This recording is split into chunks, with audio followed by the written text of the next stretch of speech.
Bon après-midi tout le monde!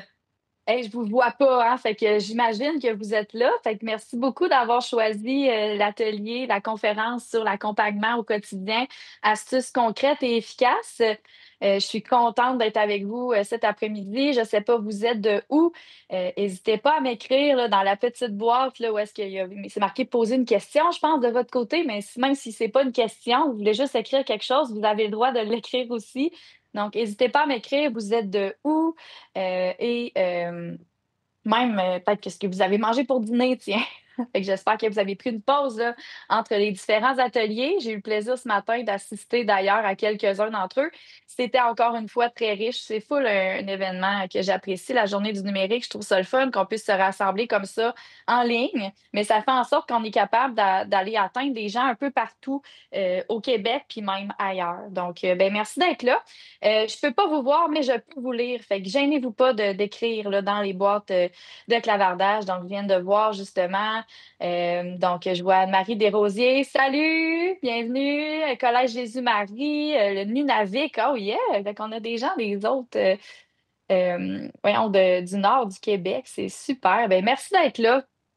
Fait qu'on va commencer ça rapidement. Conférence accompagnée au quotidien, astuces concrètes et efficaces. Pourquoi j'ai commencé à m'intéresser à ça, puis à pourquoi j'offre cette conférence-là aujourd'hui. C'est que dans notre quotidien, qu'on soit gestionnaire, enseignant ou encore conseiller pédagogique, ben, on doit accompagner d'autres adultes la plupart du temps à atteindre des objectifs. Puis, je me suis rendu compte qu'il y a beaucoup de littérature sur la conseillance pédagogique, tout ça, mais je me demandais comment que je pourrais faire pour y aller très concrètement, tu sais, au jour le jour, qu'est-ce que je peux mettre en place qui ferait en sorte que ça serait plus facile de travailler avec mon équipe. Et je me suis penchée sur certaines théories, puis c'est le fruit de ça que je vais vous présenter aujourd'hui. Et je vais essayer de faire des liens avec ce que vous vivez de votre côté. Donc, j'ai un petit ou clap là, dans pas très longtemps. Si vous voulez préparer tout de suite votre appareil numérique pour scanner le code QR ou encore vous ouvrir une fenêtre de participation, vous pouvez le faire.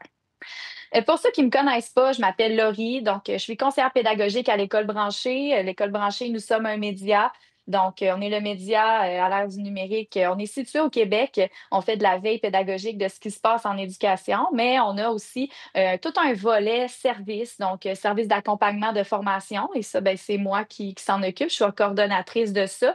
Et nous sommes également producteurs de guides pédagogiques qui s'appellent Scoop pour vous aider à intégrer le numérique dans votre quotidien en classe. Et nous avons également des formations en vidéo ainsi qu'une revue en formule d'abonnement. Si jamais ça vous intéresse, vous pouvez nous trouver à écolebranchée.com. Mais à la base, avant même de travailler à l'école branchée, je suis une enseignante au secondaire. Donc, j'ai enseigné en secondaire 1, en français et en univers social pendant quelques années avant de quitter ma classe pour faire ce que je fais maintenant. Et je dis, je suis experte en rien, mais curieuse de tout. Donc, je ne suis pas une experte d'accompagnement, puis je ne suis pas une experte du numérique. Puis moi, je suis juste curieuse de voir comment tout ça peut jouer ensemble pour atteindre nos objectifs, puis qu'est-ce qu'on peut tirer de ça pour que ça puisse être pertinent pour nous au quotidien.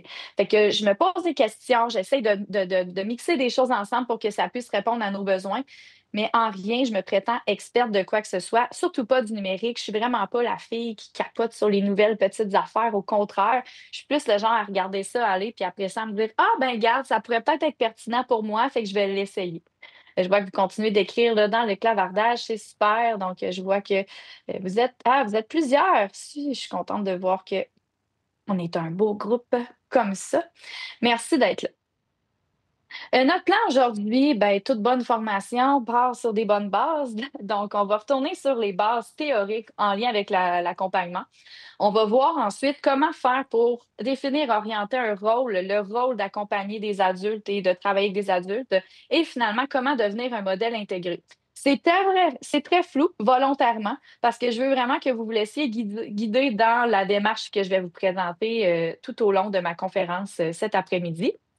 Puis l'objectif de ma conférence, c'est si on m'avait dit à la fin de cette heure-là, Laurie, qu'est-ce que tu aimerais que les gens puissent retenir ou apprendre? Mais je vous dirais que cette image-là est assez parlante pour ça. mon espèce de profil de sortie, si on veut. Le morceau de casse-tête qui est comme un peu la mission versus la vision qu'on a. Des fois, on a une vision claire d'où est-ce qu'on aimerait se rendre. Comme par exemple, ici, on sait que le morceau de casse-tête, il doit aller là, mais il faut toujours bien le prendre et le mettre au bon endroit, savoir comment l'insérer, la bonne pièce de casse-tête. Et ça, ben, c'est un peu la mission qu'on se donne. Donc, la mission, c'est ce qu'on va incarner, puis la vision, c'est ce qu'on veut atteindre. Et tout ça, ben, l'important, c'est d'avoir une vue. C'est pour ça que j'ai rajouté un petit œil, une vue assez claire de ça. Quelle mission je vais me donner pour atteindre la vision qu'on a ensemble en tant qu'équipe, en tant que classe, en tant qu'école, en tant que CSS, peu importe là, le regroupement que vous avez avec autour de vous. Comment faire en sorte que la mission puisse répondre à la vision? Parce que éventuellement, la plupart du temps, quand on parle de vision puis de mission, c'est rare qu'on se dit que notre mission, c'est de continuer, puis la vision, c'est de statu quo. Bien, ça se peut, mais la plupart du temps, on veut opérationnaliser un changement, on veut opérationnaliser des changements, on vise une évolution, une innovation ou quelque chose de différent de ce qu'on fait présentement. Et ce changement-là, ben, c'est sûr que ça vient secouer. Il y a personne, ben, en fait, il y en a qui sont excités par le changement, mais très peu sont ce genre de personnes-là. La plupart du temps, le changement va venir un peu nous déstabiliser, va venir nous faire peur, va venir faire naître des nouvelles craintes, va faire rejaillir des anciennes craintes, il va peut-être même diviser les équipes.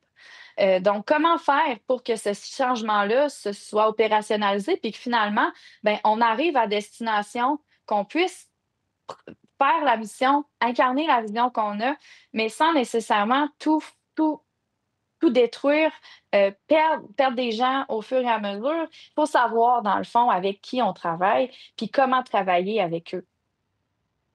Donc, il n'y a pas de recette magique. Donc, la base, il faut partir des besoins des enseignants. Donc, de comprendre les besoins des gens qu'on veut accompagner puis qu'on veut amener avec nous dans la fameuse mission vision. Il faut aussi comprendre, connaître, c'est quoi le pouvoir d'influence qu'on a. Jusqu'à où, moi, j'ai un pouvoir d'influence. On parle ici à la limite de leadership.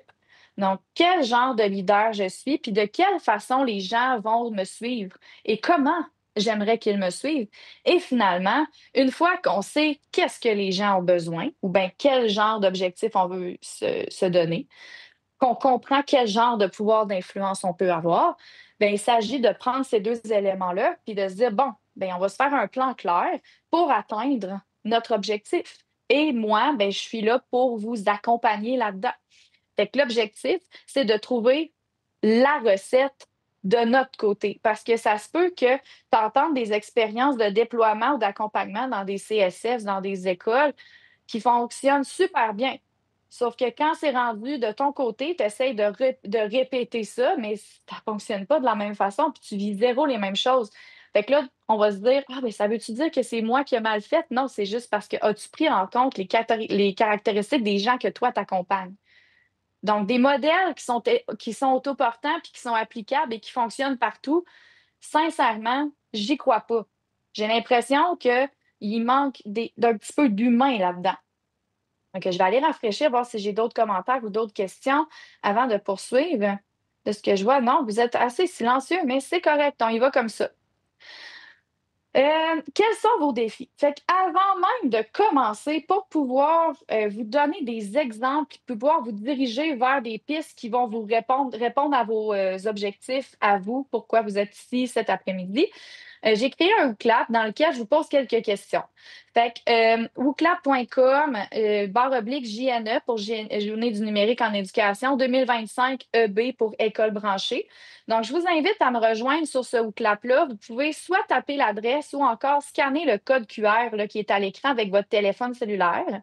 Et là, c'est normal qu'il n'y ait rien qui apparaisse pour le moment. C'est parce que je n'ai pas encore démarré la première question. Mais quand je vais avoir démarré la première question, vous allez voir, là, je pense que j'en ai 3 ou 4, là, puis c'est pas très long. Donc, je vous invite à soit écrire l'adresse ici ou à scanner le code QR ici. Donc, je vois qu'on est quand même pas mal dessus. Puis là, bien, vous voyez encore le même code QR et le même code ici. Fait qu'on va y aller. Je vois qu'on est quand même une trentaine de personnes. Super! Ça me donne parfait. Donc, c'est parti. Donc, première question. Je suis directeur d'école, directrice d'école, conseiller pédagogique, enseignant ou autre. Autre étant spécialiste, professionnel, personnel de soutien, quelqu'un qui est dans une association. Tu sais, je voyais quelqu'un qui est à la QPDE. Donc, vous êtes, je suis, dans quel genre de poste?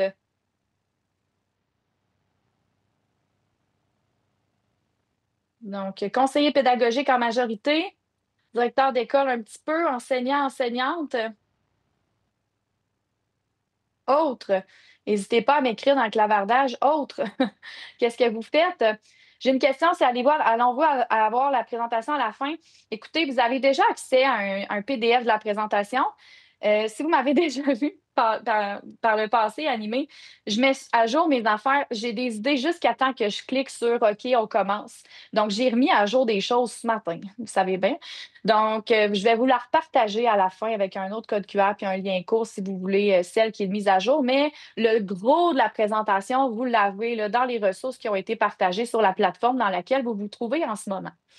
Fait que j'ai une majorité de conseillers pédagogiques. À la base, ça a été créé pour vous, hein, cette formation-là, mais sachez que c'est pas, ça s'applique dans n'importe quel genre de contexte.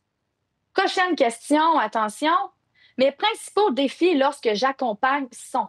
Donc là, j'ai mis, vous pouvez répondre à plus qu'une question. Est-ce que c'est le temps, l'intégration du numérique, l'engagement des gens, l'identification des objectifs? Bref, qu'est-ce que c'est là, le principal défi que vous avez quand vous accompagnez un groupe de personnes? Est-ce que c'est le temps? Est-ce que vous avez l'impression que le temps, il joue contre vous?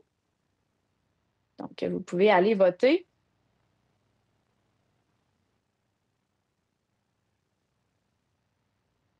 Je suis toujours curieuse de voir ce qui va être répondu ici.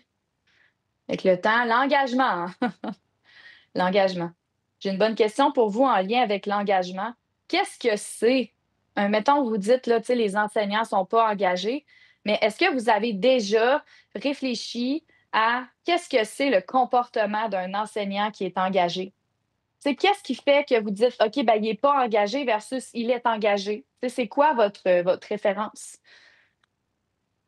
Parce que moi, je me souviens très bien avoir vu, quand j'étais enseignante, que mes élèves, ils ne sont pas engagés. OK, mais à la base, là, un élève engagé, c'est quoi? C'est un élève tu sais, qui pose des questions, qui fait tous ses exercices, qui est toujours de bonne humeur, qui n'est jamais fatigué. Tu sais, est-ce que je lui demande trop? Je lui demande d'être un surhumain? Donc, qu'est-ce que c'est être engagé? Il y en a qui ont écrit autre. Je serais curieuse à vous entendre au sujet de vos défis, bien, de vous lire en fait. Qu'est-ce que c'est vos autres défis? Mais je vois que l'engagement et le temps restent les deux plus grands enjeux. C'est le fun parce que je vais vous proposer des pistes tantôt pour ces deux éléments-là. Prochaine question.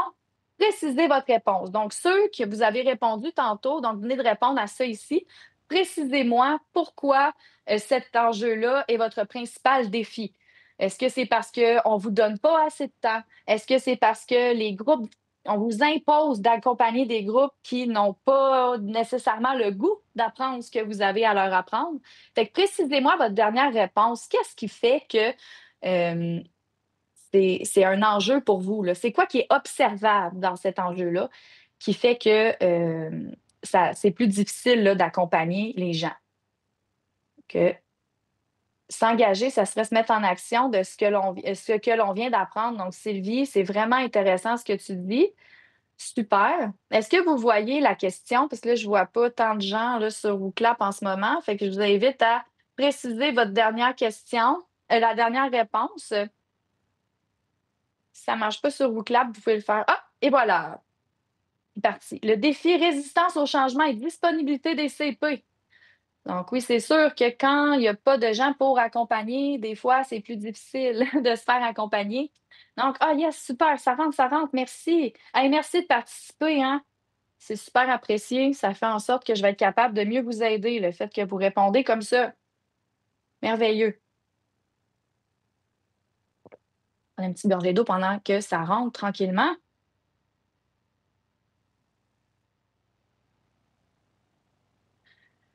Donc, certains enseignants n'ont pas le goût de juste faire des trucs dans leur classe.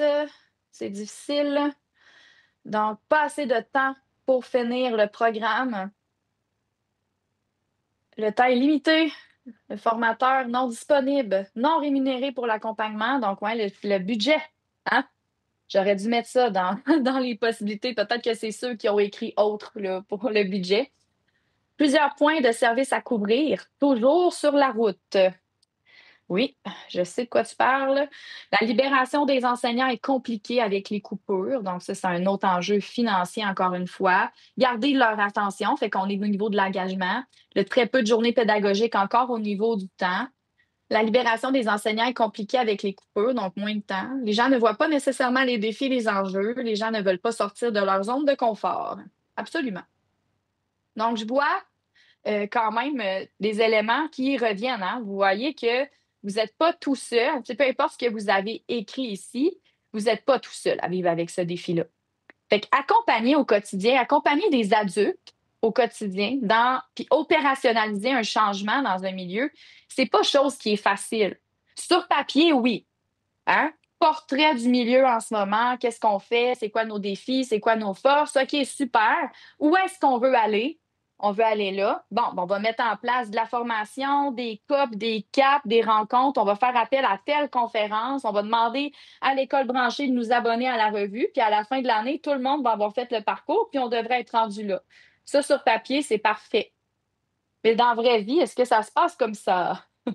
Non, on travaille avec des humains, pas avec des robots. Même si les robots peuvent vraiment nous aider à augmenter ces humains-là parfois, ça reste que on travaille avec des humains qui ont des émotions, de l'énergie, des choses qu'ils aiment, des choses qu'ils n'aiment pas. Puis là, j'ai l'impression de parler comme si j'étais enseignante et que je travaillais avec des élèves. C'est un peu le même principe, sauf que les adultes ont des particularités que les élèves n'ont pas.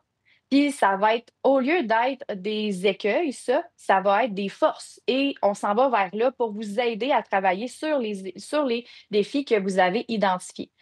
Donc, sortie de zone de confort, les budgets, manque de temps, les ressources aussi. Puis, je pense qu'on est pas mal là, dans la majorité là, des questions. Je vous remercie encore une fois. On revient à la présentation qui est ici. Donc, on part tout de suite avec les concepts un peu plus théoriques. Gênez-vous pas s'il y a quoi que ce soit, hein, vous m'écrivez dans le clavardage. En fait, moi, je vois vos commentaires, je rafraîchis la page une fois de temps en temps, tout en faisant là, la présentation. Donc, pédagogie versus andragogie. Pédagogie et andragogie. Là, j'ai mis un enfant puis un adulte. L'andragogie, ça sous-entend que je vais apprendre quelque chose à quelqu'un qui a déjà des expériences relatives à ce que moi, je vais lui enseigner. Puis souvent, ces personnes-là vont être un public qui est adulte. Pédagogie, là, c'est sûr qu'on a rapport davantage avec des enfants, mais en théorie, la pédagogie traite également d'éléments qui font en ça, quand on va enseigner à quelqu'un quelque chose qu'il n'a jamais vu encore nécessairement. Et là est la clé quand on parle de pédagogie versus d'andragogie. Parce que pédagogiquement parlant, on est sa coche. Hein? Quand on travaille avec des enfants, on comprend, ils partent de où, on veut qu'ils aillent où, on sait qu'ils sont tous différents, mais les adultes aussi. Sauf que la majorité des adultes ont des connaissances, si on veut, de base qui sont similaires. On peut prendre en compte que les adultes avec lesquels on travaille connaissent le programme d'enseignement qu'ils doivent enseigner. En tout cas, on espère très, très fort que la majorité des gens avec lesquels on travaille connaissent les savoirs qui ont à être enseignés. On peut penser aussi que les gens comprennent la structure dans laquelle ils se trouvent. Donc, tout ce qui est la structure scolaire, ce qui est recommandé pour bien vivre ces journées. Donc, ça, normalement, ben, on peut prendre en compte que les gens avec lesquels on travaille le savent. Tandis que nos élèves, quand ils arrivent dans une classe, ils ne savent pas nécessairement, nous, comment on va s'y prendre. Fait que c'est différent la façon qu'on a de travailler. Et je suis allée m'interroger sur l'art dragogie, justement, et je suis allée lire sur Malcolm Knowles, qui est un chercheur qui a fait la différence, en fait, entre la pédagogie, l'andragogie, puis les particularités de quelqu'un qui est adulte et qui doit apprendre quelque chose et de comment on peut aider ces adultes-là à faire des apprentissages. Pardon, ça me prend vraiment, ça me prendrait vraiment une gorgée de café.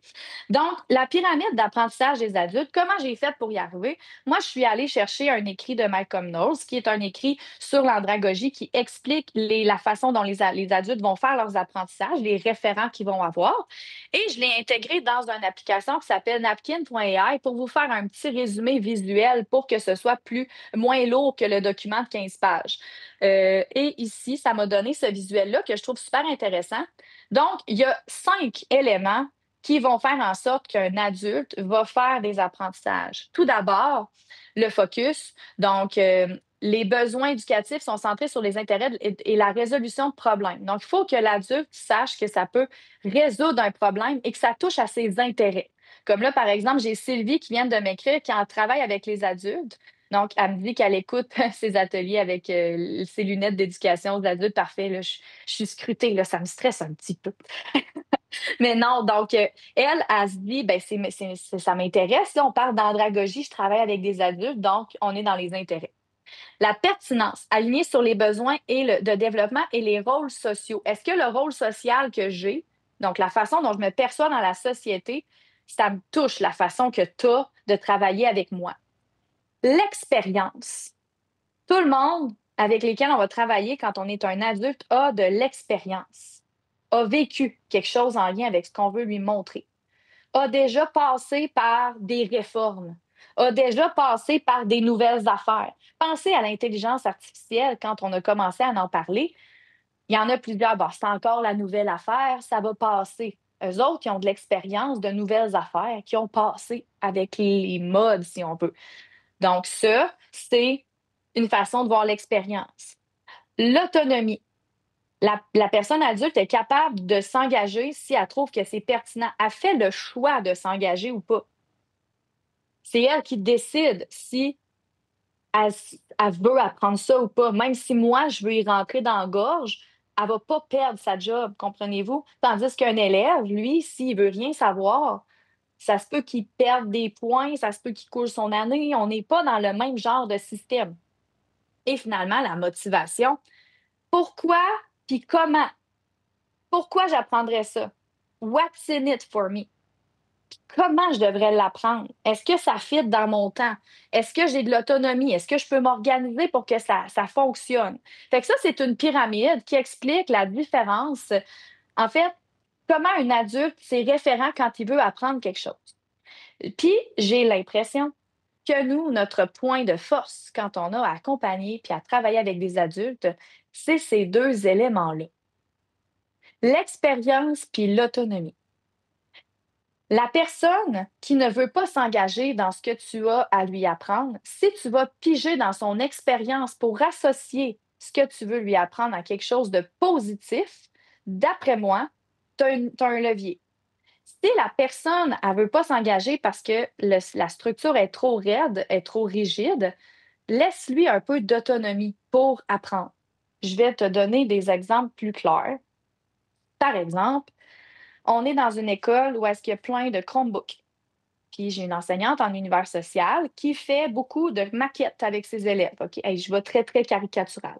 Donc, elle a fait des maquettes avec ses élèves, a fait des travaux comme ça, des dessins pratiques. Elle a commencé également à faire des dessins sur Internet, des choses comme ça sur Canva, des pliants. Puis là, moi, je sais très bien qu'avec les Chromebooks, ça pourrait faire du Minecraft en univers social. Ça serait fou raide. Mais ça ne l'intéresse pas parce qu'elle n'a pas le temps d'apprendre ça. Puis en plus, elle ne voit pas qu'est-ce que ça pourrait changer. Ben, si moi j'arrive puis que j'y parle de son expérience de maquette puis de correction en lien avec ça, puis que là, elle dit ah, c'est tout le temps compliqué, il faut que je fasse imprimer les documents des élèves. Après ça, il faut tu sais, mettons, c'est les maquettes, ben, il faut qu'ils les amènent à l'école, il ne faut pas que ça se brise, tout ça. Fait que, mettons que moi, je vais piger dans son expérience, je vais chercher des points irritants relatifs à une pratique pédagogique qui la rende confortable, mais qui pourrait être améliorée puis répondre aux besoins puis aux objectifs qu'on a au centre de service ou à l'école. Quand il disait, écoute, si jamais tu veux essayer Minecraft, là, on peut te faire une grille d'observation ensemble pour les projets des élèves. Il n'y a plus d'affaires d'imprimage puis de maquettes, là. Ça, c'est tout en ligne, ça. Puis c'est un jeu, puis c'est pas compliqué. Fait que je pourrais venir avec toi en classe si tu as envie qu'on le fasse ensemble. Et là, on vient de jouer à l'autonomie. Tu es en train de me dire que je pourrais choisir d'avoir de l'accompagnement. Je ne suis pas obligée que tu viennes en classe. Puis si ça t'intéresse, il y a même des auto-formations sur le site du Campus Récit pour travailler avec Minecraft en univers social. Tu pourrais les faire quand ça te tente. Tu sais, tu as 15 heures à faire, tu as un 30 heures sur 2 ans, développement professionnel, tu pourrais y aller comme ça.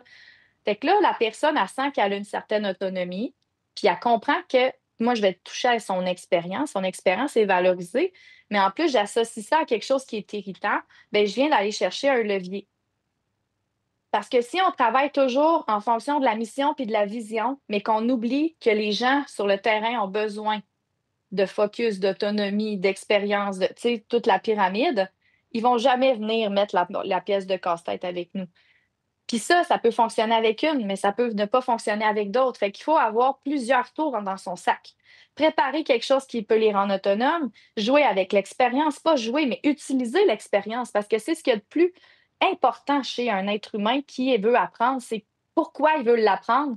Parce que lui a l'expérience, puis il sait qu'avec cette expérience-là, il peut aller plus loin. Donc ça, c'est la première chose que je voulais vous présenter. Comment comprendre les besoins des enseignants, c'est des adultes. Et après ça, ben, comment on peut travailler avec cette autonomie-là puis cette expérience-là. Avez-vous des questions, des commentaires? Je serais curieuse de vous lire. Gênez-vous pas d'aller écrire. Sinon, ben, je poursuis.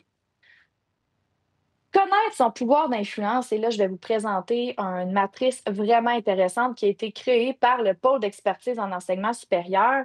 Connaître son pouvoir d'influence dans une dynamique où est-ce qu'on a du temps précis.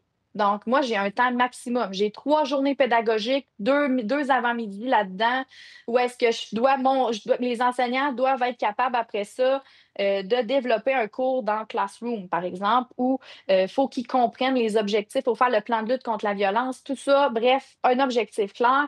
J'ai du temps, puis en plus, ben, comme on a dans nos classes en général quand on est enseignant, les adultes avec lesquels on travaille euh, n'ont pas nécessairement les mêmes compétences puis les mêmes intérêts. Fait comment faire de la différenciation avec les gens qu'on doit accompagner? Parce que, tu sais, il faut le mettre, notre pièce de puzzle, dans le trou.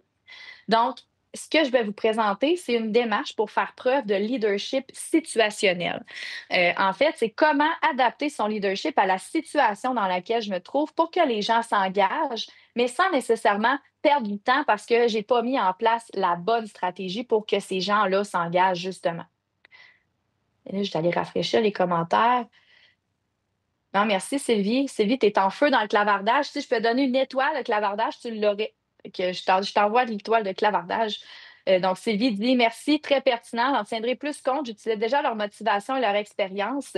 Donc, Sylvie enseigne à des adultes et je pense que c'est quelque chose qui peut être intéressant aussi de voir comment je peux travailler quand j'ai un public adulte. Donc, FP, FGA, là, vous enseignez à des adultes qui ont une expérience. Tu sais, des fois, on sait que leur expérience est pertinente, mais on est un grand groupe, tout ça. Mais comment vous pourriez partir de ça pour leur faire développer les compétences qu'ils vont développer là, à travers leur parcours scolaire? Fait que comment faire preuve de leadership situationnel? En fait, ce qu'on veut faire, c'est qu'il faut évaluer le niveau de maturité d'un groupe. Puis on s'entend, le niveau de maturité, c'est plus le niveau de maturité à apprendre, puis en lien avec ce qu'on a à développer avec eux. Fait que pour ce faire, on va aller voir l'engagement, la compétence, et tout ça va nous donner en fonction de ces deux éléments-là, on va savoir la capacité de ce groupe-là à atteindre les objectifs qu'on se fixe. Et je vous montre la fameuse matrice qui a été présentée par le pôle d'expertise en Interra dans la formation à distance. C'est mon ami Sylvain Deshôtels qui m'a présenté ça ici. Donc, c'est un Geniali interactif, fait que vous allez pouvoir y avoir accès si vous allez chercher le document. Puis sinon, je vous rappelle qu'à la fin, je vais vous partager la présentation avec un lien court ainsi qu'un code QR. Donc, vous pourrez y aller.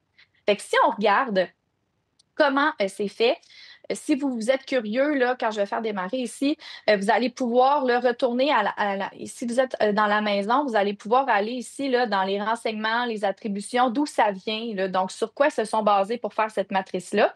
Fait que c'est pas sorti de la tête de n'importe quoi, c'est qu'ils ont vraiment rassemblé ensemble des données de recherche et tout pour créer ça. Et voici la magie. Évaluer la maturité d'un groupe, donc ça permet d'évaluer la maturité professionnelle. Puis ça se fait sur une échelle. Donc, c'est le niveau de compétence et d'engagement qui est perçu par la personne qui accompagne. Puis tout ça, ça va refléter, comme je vous disais, le niveau de compétence, d'engagement et la capacité à atteindre les objectifs. Donc, voici la matrice. Je vous donne un exemple. Je suis dans une école. La direction de l'école me dit il faut absolument que tout le monde apprenne à utiliser Microsoft Teams. On vire, on laisse faire Google, on s'en va sur Microsoft Teams. Il faut que tout le monde comprenne comment fonctionne Teams, là, la base, là, être capable de créer des équipes, partager des documents, puis communiquer là-dessus. Donc, on n'a pas le choix. Il faut qu'on fasse ce virage-là. Fait qu'ils partent de Google, s'en va vers Teams, puis c'est la direction qui ordonne ça. Donc, d'après vous, est-ce que les gens sont engagés dans ce changement-là? Probablement pas. Puis, est-ce que l'équipe est compétente? Pas encore. Donc là, on va se dire, bien, l'engagement plus ou moins, puis la compétence moins aussi. Fait qu'ils ont besoin de beaucoup de soutien et de beaucoup d'encadrement. Comment ça se vit? Bien, voici quelques exemples de ça.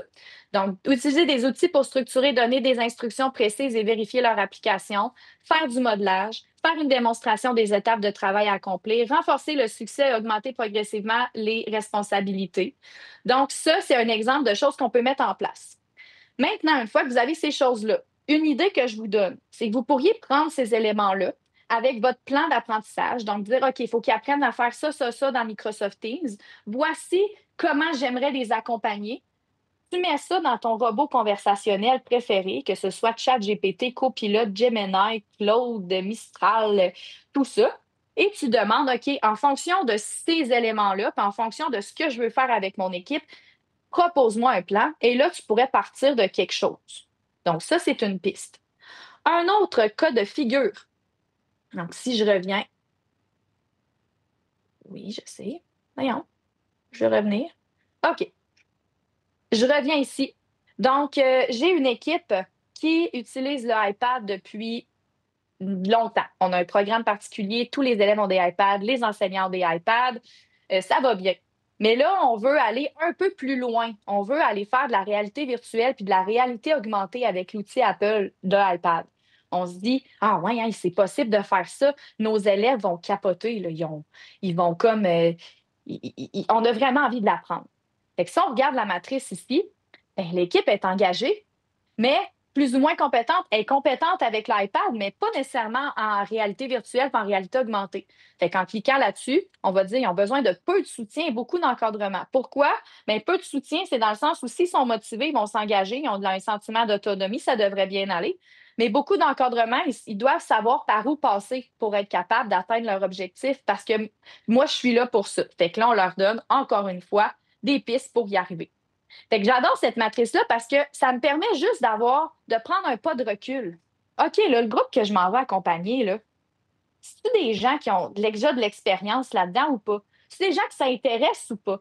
Puis la façon que je vais avoir d'agir avec eux va pouvoir sincèrement m'aider, de savoir comment agir avec eux, pardon, va pouvoir sincèrement m'aider à ne pas perdre de temps. Parce que des fois, quand on dit qu'on perd du temps, c'est parce que le temps qu'on a utilisé, on ne l'a peut-être pas utilisé de la bonne façon parce qu'on ne savait pas. Donc là, c'est important d'avoir ces informations-là.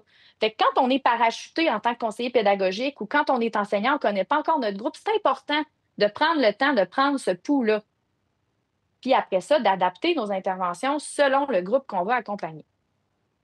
Puis je vais rafraîchir les commentaires avant de poursuivre. Donc, j'ai une question ici de Denis qui dit: J'enseigne en formation professionnelle et nous avons des jeunes de 17 ans. Peut-on leur enseigner comme des adultes? Moi, j'ai l'impression que oui, parce qu'ils s'en vont sur le marché du travail. Donc, oui, absolument. J'irai avec le côté adulte, mais tu sais, en gardant toujours en tête que ça se peut que la maturité de ton groupe soit pas nécessairement élevée. Fait que cette matrice-là pourrait te donner une piste. Tu sais, est-ce que les élèves que tu as, toi, en formation professionnelle, le cours que tu enseignes, je ne sais pas lequel tu enseignes, est-ce que les gens qui arrivent, ils ont déjà passé à travers des premières étapes et qui ont quand même pas mal, si on fait le retour ici, sais, ils ont quand même déjà des compétences, mais sont plus ou moins engagés parce qu'ils ont 17 ans puis que l'école, c'est pas leur passion. Ben, tu sais, à ce moment-là, si tu viens voir ici, ils vont te donner des pistes là, pour pouvoir t'arranger pour qu'ils apprennent. Fait que, tu sais, à la limite, tu pourrais évaluer la maturité de ces groupes-là, mais tu sais, 17 ans, c'est difficile de dire. Tu sais, même à 18 ans, même si légalement, c'est des adultes, est-ce que au niveau professionnel, puis au niveau de l'école, ils peuvent apprendre différent. Tu sais, je sais pas. C'est une bonne question, mais je pense que tu peux clairement t'inspirer de ça. Mais prends un pas de recul pour analyser ton groupe avant de décider si oui ou non tu peux utiliser ces stratégies-là. Je sais pas si ça donne une piste, mais en formation de pompier, ah ouais, hein, cool. Donc, tu, Denis, avec les formations de pompiers. Il y a Mélissa qui dit génial cette matrice, ça peut vous aider à faire apprendre un pas de recul. Merci. Bien, ça me fait plaisir, Mélissa. Puis, tu sais, c'est le pôle d'expertise interordre là, qui l'a fait en FAD. Ça a été fait pour de la formation à distance, mais on s'entend, tu sais, c'est applicable dans tous les contextes. Puis, j'adore ça, ce genre d'outil-là. Prendre le pas de recul, ça va tellement vite au quotidien. Puis, c'est pas la première fois qu'on accompagne des groupes. Puis, on le connaît, notre sujet. Fait qu'on se dit, hey, là, let's go, j'ai tout ce qu'il faut. Puis les gens vont embarquer parce que ça va être simple. Mais des fois, puis on le fait pas de mauvaise foi, mais des fois, juste de faire, OK, attends un peu, là, je suis vraiment à bonne place, moi, là, tu sais. Donc, voilà. On poursuit. Donc, suite à ces deux analyses, on a quand même un bon portrait. On a les modes d'apprentissage et les pratiques gagnantes pour le groupe. Donc, c'est-à-dire, OK, bon, mais j'ai un groupe avec des adultes. Donc, ils doivent sentir qu'il y a une signifiance, ça doit être pertinent, je dois avoir un bon outil de focus, tu sais, je dois me baser sur leur expérience, ils doivent avoir une certaine autonomie pour que ça fonctionne. Après ça, ben, j'ai fait un profil d'engagement. Donc, OK, fait que c'est des gens qui sont compétents, mais qui sont peu engagés. Fait que à partir de ça, ben là, je dois me faire un plan. Donc là, ici, je suis allée chercher une source. C'est mon ami Simon Duguay qui a fait sa maîtrise il a fait sa maîtrise en enseignement des sciences, mais également pour opérationnaliser des changements dans les milieux. Quel genre d'éléments on doit mettre en place pour que ça fonctionne? Et pour arriver à ça, il faut faire un plan. Donc, organiser nos actions, c'est essentiel pour s'assurer qu'on répond aux besoins. Puis pour être capable de faire ça, il faut prendre encore le pas de recul puis regarder, faire une espèce de... J'ai jamais trouvé l'expression française pour un big picture. Je sais que c'est une grosse photo, mais un big picture, c'est une vision globale. OK, ouais, une vision globale de la situation. Je pense que là, je l'ai. Bon, ça va bien. Fait que là, j'ai réussi à trouver mon mot. Je vais m'en souvenir, là. Ça fait longtemps que je le cherche. Pourtant. Donc, voilà comment Simon le présente. Fait que c'est un triangle. Il part du triangle de changement de Vygotsky, puis il est allé ajouter des éléments. Donc, il y a l'objet, c'est qu'est-ce qu'on veut aller travailler. C'est notre objectif. Ensuite, qu'est-ce qu'on a comme outil pour y arriver? C'est qui les personnes qui sont destinées à ce changement-là? Les règles qu'on n'a pas le choix d'appliquer. Y a-t-il une communauté autour de nous qui va faire en sorte qu'on va y arriver? Comment on va faire pour diviser le travail? Et finalement, une fois que tout ça va avoir opéré, là, les fameuses flèches qui se sont promenées, là, whoop, whoop, whoop, ça va être quoi le résultat? Concrètement, c'est quoi que je voudrais qu'il arrive? Que je vous ai fait un exemple parce que j'ai besoin du visuel dans la vie. Fait que mettons que mon objet, c'est de développer la compétence numérique scripturale. Ça, c'est un gros mot pour dire, moi, j'aimerais ça que mes élèves, là, ils soient capables de taper sur un clavier puis que ça ait du bon sens. Tu sais, qu'ils aient qu'ils aient le réflexe d'ouvrir un document puis d'écrire dans un document, tu sais, de mettre un titre, de faire des interlignes, tu sais, comprendre comment fonctionne l'écriture sur un clavier. Tu sais, genre, pas écrire ton courriel dans l'objet, là. Des fois, on prend pour acquis que nos élèves, ils savent ça, mais ils savent pas nécessairement envoyer des courriels. Ils sont vraiment bons pour jouer à leur jeu, là, mais envoyer un courriel, c'est pas toujours évident. Fait que mettons que si, ben moi, je veux développer, l'objet, c'est développer la compétence numérique scripturale, puis ça va faire, puis le résultat, ça va être que dans toutes les classes, ils vont utiliser le Chromebook. Parce que ça va vu que les élèves vont être capables d'avoir cette compétence-là, ben, ils vont pouvoir utiliser le Chromebook parce que là, ils vont arrêter de juste toujours gérer de la façon d'organiser les documents. Fait que les outils, là, ici, j'ai mis vous pouvez voir, je marquais Créacan Découverte, c'est des formations qu'on a, nous, en ligne, donc qu'on peut réécouter, qui sont en rediffusion à l'école branchée. Fait, puis il y a des formations sur le Chromebook pour aider les enseignants à l'utiliser. Il y a des auto-formations qu'ils utilisent. Puis finalement, bon, on a des Chromebooks, hein, c'est des outils. Ensuite, les sujets, ben, c'est les enseignants de mon milieu. Donc, c'est eux qui vont devoir développer leurs compétences numériques scripturales pour aider les élèves à y aller. Les règles, ben, on a une politique de temps d'écran, probablement. De plus en plus, on se questionne là-dessus. Fait que comment fonctionne le temps d'écran à mon école? Qu'est-ce que je dois suivre? Les chariots et les disponibilités. Donc, dans certains milieux, ça fonctionne comme ça. Puis dans la majorité, je dirais, c'est des chariots de Chromebook qui sont partagés. Fait que est-ce que est-ce que c'est facile d'accès? Comment ça fonctionne pour que je puisse m'assurer que la compétence, elle se développe, mais à partie égale dans le milieu? La communauté, ben, la direction, les autres conseillers pédagogiques qui sont autour. Il y a peut-être même du personnel de soutien. Je ne sais pas si les TI de votre milieu sont super impliqués dans les écoles. Tu sais, ils peuvent être amenés, les techniciens informatiques, à venir vous soutenir là-dedans. Et finalement, division du travail, bien, si vous êtes dans un milieu où est-ce qu'il y a des leaders, des enseignants leaders, bien, ils peuvent accompagner les enseignants. Les enseignants peuvent suivre des formations, puis le conseiller pédagogique, lui, va comme chapeauter tout ça pour qu'évidemment, éventuellement, bien, on utilise le Chromebook dans toutes les classes. Fait que ça, c'est une matrice qui peut m'aider à savoir, OK, ça peut, là, dans mes outils, là, il me manque quelque chose, là. Puis dans la communauté, là, il me semble, je ne peux pas être tout seul à gérer ça. Ou encore les règles. Hey, attends pas, je n'ai pas pensé à ça, mais on a une politique de temps d'écran, là. Est-ce que ça va répondre à cette politique-là? C'est comme d'avoir, comme je disais tantôt, la vision globale de notre projet.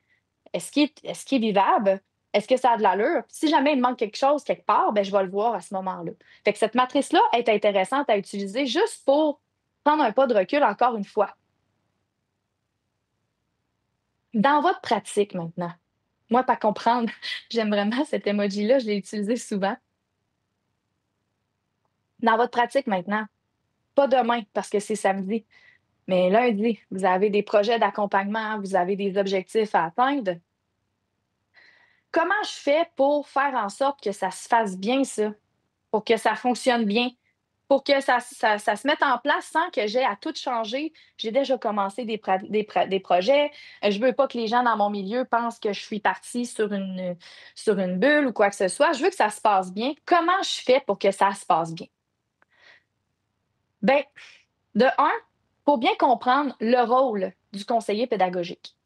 Et là, ce que j'ai trouvé intéressant, c'est la démarche que j'ai faite ici. Je suis allée chercher un article sur Érudit qui fait un peu l'analyse de tous les rôles, le rôle d'un conseiller pédagogique, puis de tout ce qui peut être difficile à gérer en tant que conseiller pédagogique, qui fait en sorte que quand on veut faire un changement, ben, on a de la difficulté à le faire.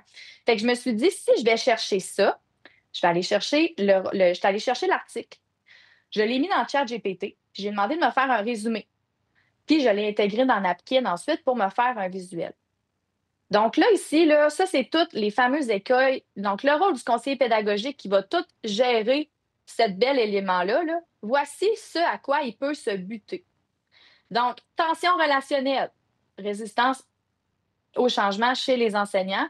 Là, on a déjà une piste pour aller mieux, hein. On a déjà, on a pensé tantôt à l'expérience, puis à l'autonomie, puis à tout ça. Attente floue et absence de cadre clair.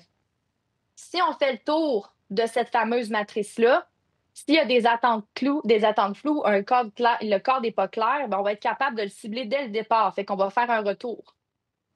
Surcharge administrative et manque de temps.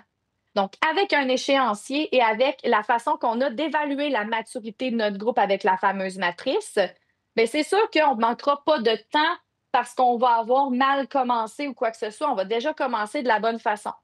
Le manque de reconnaissance, le statut perçu un peu comme entre enseignant et gestionnaire, ça, c'est sûr que la façon dont vous êtes perçu dans votre milieu, ça vient avec le temps. Donc, comment vous allez incarner ce rôle-là? Et finalement, le manque d'encadrement, insertion difficile et apprentissage autodidacte. Donc, c'est vraiment plus au niveau de votre personnalité professionnelle. Et là, c'est là que je vous amène dans la prochaine diapo pour ces deux éléments-là. Là. C'est ça ici, on l'a réglé avec les autres trucs qu'on s'est donnés. Mais ces deux éléments-là, là, au quotidien, L'important, c'est de devenir un modèle intégré. Puis par modèle intégré, là, ce que je veux dire, là, c'est walk the talk, les bottines qui suivent les babines, incarner ce que tu prônes, nomme, utilise l'expression que tu veux, là. Moi, quand on me présente un nouvel outil numérique, est-ce que j'ai hâte de l'essayer puis je suis curieux ou bien là, mon réflexe, c'est toujours de me dire, ben, j'en connais déjà un qui fait ça puis j'ai pas envie d'apprendre ce que tu as à m'apprendre. Je vous donne un exemple très concret. Je m'en vais dans un CSS donner une formation à des leaders. Donc, c'est des leaders dans leur milieu. Première question que je leur pose, c'est quoi les défis que vous avez quand vous devez intégrer du numérique ou tu sais, à rapporter ce que vous faites en COP dans vos milieux. Il y en a qui vont me dire, ben, les enseignants ne sont pas engagés. Tu sais, je trouve qu'ils ne sont pas engagés, ils font pas vraiment ce que je leur demande, tu sais, puis ils n'ont pas l'air de démontrer de l'intérêt. Ah, il y en a qui veulent rien savoir d'essayer des nouveaux outils, puis tout. Ben, ces mêmes personnes-là, c'est ceux qui font du courriel quand je suis en train de parler en avant. Puis c'est ceux qui, quand je leur propose d'utiliser un outil qui est vraiment pas évident, puis c'était volontaire, parce que je voulais qu'ils voient comment. Je leur posais la question par la suite, comment vous avez réagi quand je vous ai partagé cet outil-là? Ah ben là, j'avais pas le goût de l'utiliser parce que ça allait pas bien. OK. Puis après ça, toi, tu te plains que les enseignants que tu accompagnes font la même chose. Incarner, se comprendre. Qu'est-ce que je dégage? Qu'est-ce que je fais, moi? Est-ce que quand je veux que les enseignants soient engagés, quand il y en a un qui vient vers moi, la première chose que je dis, c'est j'ai pas le temps, je suis occupée, on se rappelle? Qu'est-ce que je dégage? Fait que là, je vous ramène à la fameuse petite, ici, manque de reconnaissance, statut personne en tant enseignant et gestionnaire. Tu pas à être perçu en quoi que ce soit, il faut que tu sois perçu pour ce que tu fais. Tu pas besoin d'avoir une hiérarchie ou quoi que ce soit. Tu pas, t'es pas là pour ça. Tu es là pour que les gens comprennent ton rôle, pas qu'ils le classent. Puis insertion difficile, apprentissage autodidacte, tu as l'impression qu'il faut que tu apprennes toi-même tout ça sur le tas. Mais qu'est-ce que tu fais pour le faire? Donc, c'est important d'être un modèle intégré. Puis là, ben, quand je préparais cette formation-là, cette conférence-là, ben, je suis allée dans le chat GPT, encore une fois, parce que je travaille beaucoup avec l'intelligence artificielle pour me challenger, puis donner des pistes. Puis, parce que clairement, j'ai besoin de soutien moi aussi. Puis, ce que j'y avais dit, c'est que j'y avais un peu expliqué la démarche que je présentais là, puis je disais: «J'ai l'impression que ça passe aussi par la personne qui va incarner ce qu'elle prône», tu sais. Quelqu'un qui ferait tout ça, c'est quoi un modèle intégré? Et là, ben, ChatGPT m'a proposé une définition qui est là, puis je la trouve super intéressante. Donc, un modèle intégré dans un rôle combiné d'enseignant et de leader, donc quelqu'un qui est leader et enseignant en même temps, est une personne qui incarne pleinement les valeurs, les pratiques et les postures qu'elle souhaite voir chez les autres. Donc, il faut avoir le goût de te suivre pour qu'on puisse reconnaître la valeur que tu as dans un milieu. Puis, je sais que c'est pas nécessairement gentil puis c'est plate à entendre, sauf que je vous vois même pas. Non, c'est pas vrai. Non, mais tu sais, ça reste que c'est important que si on s'attend que les autres agissent d'une façon avec nous, mais qu'on puisse aussi leur redonner cette façon-là. Tu sais, qu'ils aient l'impression que c'est cohérent. Fait que si on revient à ça, pensez-y à quel point c'est important. Il y a de la résistance au changement chez les enseignants. Vous, en avez-vous de la résistance au changement? Quand on vous propose quelque chose, comment vous réagissez? Attente floue et absence de cadre clair. Est-ce que vous, quand vous faites de l'accompagnement, c'est clair ou est-ce que vous allez avec les enseignants? Est-ce que vos attentes sont définies? Est-ce que vous faites ce qu'on fait avec les élèves? Tu sais, voici notre objectif d'apprentissage, voici l'exercice qu'on va faire. Si tu le réussis, ça veut dire que tu es capable de surcharge administrative et manque de temps. Est-ce que vous courez toujours après votre temps? Est-ce que vous n'avez jamais le temps d'utiliser les enseignants? Puis quand les enseignants veulent avoir une rencontre avec vous, est-ce qu'il faut qu'ils passent par un courriel, un rendez-vous, un formulaire, puis tout ça? Est-ce que vous créez de la surcharge administrative? Puis vous, comment vous vous percevez? Quand je vous parle de modèle intégré, c'est simplement de vous assurer que ce que vous voulez des autres, vous le faites également. On s'entend, on n'est pas parfait, puis c'est bien correct. Vous avez le droit de ne pas être sa coche en tout temps. C'est une grosse pression qu'on se met. Mais posez-vous les questions. Et là, ben, j'arrive à la fin, fait que je vais avoir un 10 minutes, c'est ça que je voulais, de questions, de commentaires. Je vous ai mis le code QR et le lien court vers la présentation. Donc, vous pouvez y aller. Puis là, ben, je prendrai des questions, des commentaires si jamais vous en avez. Puis sinon, je peux faire aussi un retour là, dans les diapos. Mais merci, puis merci d'avoir commenté. Merci d'avoir été là dans le clavardage. C'est super le fun de pouvoir interagir malgré le fait que je ne peux pas vous voir. Là. J'avais l'impression que vous étiez là. Mais gênez-vous pas, là, s'il y a quoi que ce soit, si vous avez des questions, des commentaires, moi, j'aimerais ça vous lire. Donc, il nous reste encore 10 minutes ici, là. Là, je vois qu'il n'y a pas personne qui écrit pour le moment. Mais, tu sais, dans le fond, l'important derrière tout ça, là, c'est de se souvenir de c'est quoi le rôle que j'ai, vers où je veux aller, puis quels outils j'ai en place. Fait que là, je vous ai présenté, tu sais, la matrice, je vous ai présenté les principes andragogiques, puis je vous ai présenté la fameuse pyramide pour l'opérationnalisation de changement, qui peuvent simplement vous faire prendre un pas de recul, puis être certain que ce que vous faites, bien, ça se tient, que c'est solide. Tu sais, que le triangle, le fameux triangle, est clair, est solide pour tout le monde. Puis, après ça, il vous reste juste à incarner ça. Puis sur papier, j'ai l'impression que c'est quelque chose qui peut très bien fonctionner. Donc, je vois des beaux messages. Donc, j'ai Mylène qui dit belle présentation intéressante. Jean-Claire qui me dit merci. Carla également. Bien, merci beaucoup d'avoir été là. Merci. Je ne sais pas si vous avez des questions, des commentaires. Si vous voulez que je revienne sur une partie de la présentation, donc gênez-vous pas si c'est ça. Le modèle iceberg dans le rôle du CP. Donc, Émilie me dit qu'elle aime le modèle iceberg dans le rôle du CP. C'est tellement ça. Mais oui, en effet, hein, le fameux, je vais y revenir, là, mais le fameux iceberg, là, tu sais, on voit le rôle du CP, mais tout ce qu'il y a en dessous, c'est clairement quelque chose qui tu sais, changez enseignant, là, puis mettez élève. Résistance et changement chez les élèves. Attente floue et absence de cadre clair pour les élèves. Il y a une surcharge administrative, un manque de temps. Donc, dans mon cours, je partage trop d'affaires puis je suis toujours à la presse. Donc, c'est vrai dans n'importe quel rôle de conseiller, d'enseignant, tout ça. Mais tant mieux si ça a pu te parler. J'ai adoré aussi quand Napkin m'a proposé l'iceberg, là. Donc, j'ai également Sylvie. Merci de reparler de notre rôle. Une telle conférence qui nous fait voir notre emploi de prof à vol d'oiseau. Ah, ben super, je suis contente. Et je mets ça en pratique avec mes adultes en francisation. Yay, tant mieux. Si vous avez vu, je ne savais pas si c'est allait avoir des enseignants aux adultes, mais oui, tu sais, il y a plein de pistes pour vous aider. C'est un public qui est différent des jeunes, tu sais. Fait que tant mieux si ça a pu vous aider. Je suis très, très contente de ça. Donc, gênez-vous pas, il reste encore 7 minutes si jamais vous avez des questions sur la présentation, sur quoi que ce soit. Je vous laisse le lien court et le code QR ici.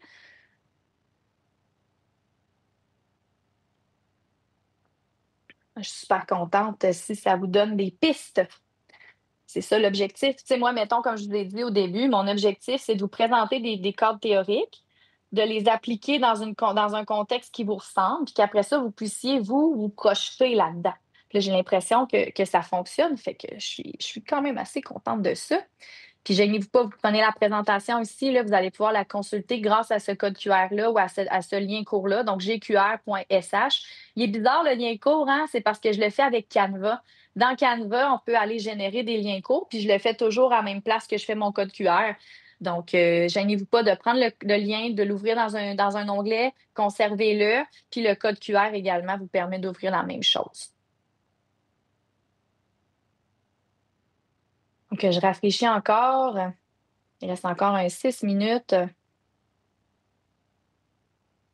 Merci d'avoir été là. Et je ne sais pas vers quoi vous allez vous en aller pour le reste de l'après-midi. Il y a quand même une bonne programmation. Il y a beaucoup de choix. C'est très cool.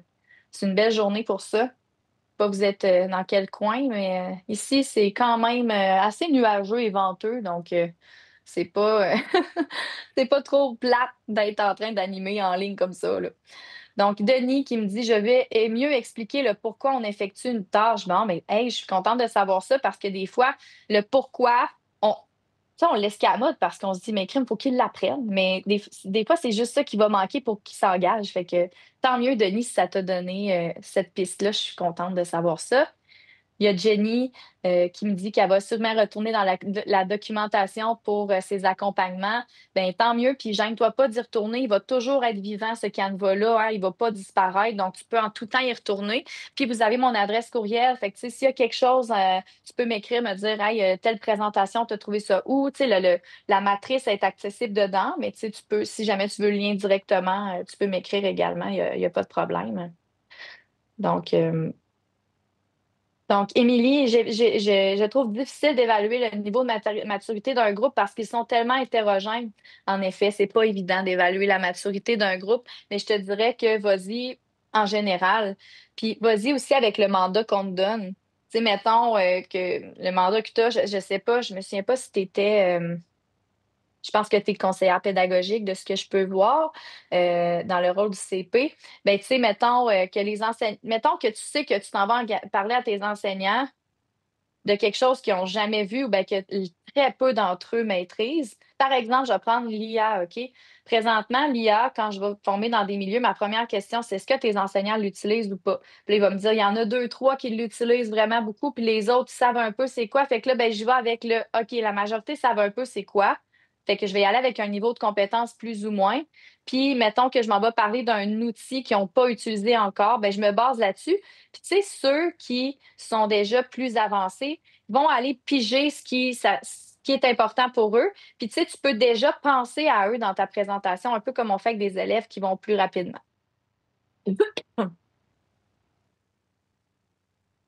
Donc, peux-tu remettre le lien Canva, Jenny, si tu regardes à l'écran présentement? Le lien court qui est en bas ici, là, le gqr.sh/VWXF, ça, c'est le lien qui va, si tu l'écris dans ta barre de tâches, dans ta barre en haut là, de ton adresse, de ton navigateur web, tu vas avoir accès à la présentation si tu vas là-dessus et si tu scannes le code QR également. Donc, tu l'as ici, le, euh, le lien. Comment faire, Sylvie? Je commence à manquer de voix. Donc, il nous reste encore 3 minutes. Comment faire fi de la timidité des étudiants envers leur non-maîtrise des outils numériques afin d'enseigner, par exemple, le texte d'opinion? Faire fi de la timidité des étudiants envers la non-maîtrise des outils numériques. Dans le fond, si je comprends bien ta question, c'est quand les étudiants sont pas à l'aise de dire qu'ils connaissent pas tant l'outil numérique, puis toi, tu voudrais enseigner le texte d'opinion, bien, à ce moment-là, dans ta séquence d'enseignement, prévois d'avance un cours où est-ce que là, tu vas faire le tour de ce que c'est un traitement de texte. Tu le prévois. Tu dis, ben aujourd'hui, dans ma séquence, là, demain, mettons, ou après-demain, on va aller, tu sais, je ne sais pas si on des Chromebooks ou quoi que ce soit, si ça existe encore des labos informatiques dans certaines écoles ou je ne sais pas comment ça fonctionne chez vous. Mais tu dis, on va y aller, puis on va faire du traitement de texte. Vous allez avoir des défis, puis vous allez devoir les faire, puis c'est pour vous préparer à écrire votre texte d'opinion sur ça. Puis si ça va, si vous êtes capable de le faire sans cours, tant mieux. Puis les autres, ben, vous allez le faire. Fait, puis on apprend toujours quelque chose là-dedans. Donc, ça peut être déjà ça. Tu le mets d'emblée. Tu le planifies dans ta séquence. Fait qu'on vient de casser la timidité, ils n'auront pas à te le dire qu'ils sont pas à l'aise. Parce que tu vas le prévoir. Non, OK, exact. Fait que j'avais bien compris, mais j'espère que ça t'a donné une piste. Prévois-le. Puis à la limite, ce qui va arriver, c'est que, mettons, l'année prochaine ou dans ton prochain semestre, avec ton prochain groupe, peut-être que tu vas te dire, ah, finalement, ce que je vais faire, c'est que je vais prévoir un après l'école ou un midi ou une capsule, puis je vais l'envoyer, puis ceux qui veulent vont la consulter. Mais tu sais, souviens-toi, il faut que ces étudiants-là sentent qu'ils ont une certaine autonomie. Parce que pour qu'ils s'engagent, il faut qu'ils sentent qu'ils ont une certaine autonomie, puis que leur expérience soit mise à profit. Fait que si ils n'ont pas cette expérience-là, ben c'est sûr que pour eux, apprendre, ça va être difficile. Fait que je pense que tu pourrais fonctionner comme ça. Soit tu le mets d'emblée, ou soit tu prépares, je ne sais pas quel genre d'élève tu as. Mais si c'est des élèves qui sont quand même assez enclins à consulter des capsules ou des choses comme ça, tu peux aussi présenter une capsule avec un modèle, tu la crées en ligne, puis après ça, tu leur partages, puis ils peuvent l'écouter s'ils en ont besoin. Mais ça dépend toujours de ton profil d'étudiant. Ça me fait plaisir. Donc, Sylvie me dit merci. Il reste une dernière minute, fait que je vais prendre le temps de vous remercier une autre fois. Merci pour vos questions puis vos commentaires. Oh, Marie-Chantal également. Quand tu utilises ChatGPT pour t'aider à organiser ta pensée, est-ce que tu utilises la version gratuite ou payante? J'ai utilisé la version gratuite très longtemps. Dernièrement, j'ai pris la version payante parce que là, des fois, ça me bloquait parce que j'avais atteint la limite de demande. Mais avec la version gratuite, j'ai été très capable de faire quelque chose de bien là, pendant un certain temps. Fait que j'utilise la version gratuite, puis là maintenant, je m'appelle personnellement, mais c'est très, très correct d'avoir la version gratuite, c'est suffisant. Donc, qui est 14h20, je vous annonce officiellement que c'est l'heure de prendre votre pause avant votre prochain atelier. Merci encore, puis au plaisir de vous retrouver là, lors d'un autre webinaire. Puis, gênez-vous pas de nous suivre, hein, l'École branchée sur les réseaux sociaux, d'aller sur notre site web. On est là pour vous soutenir là, dans votre déploiement du numérique en éducation puis dans vos pratiques pédagogiques. Merci beaucoup tout le monde. Bonne fin de journée.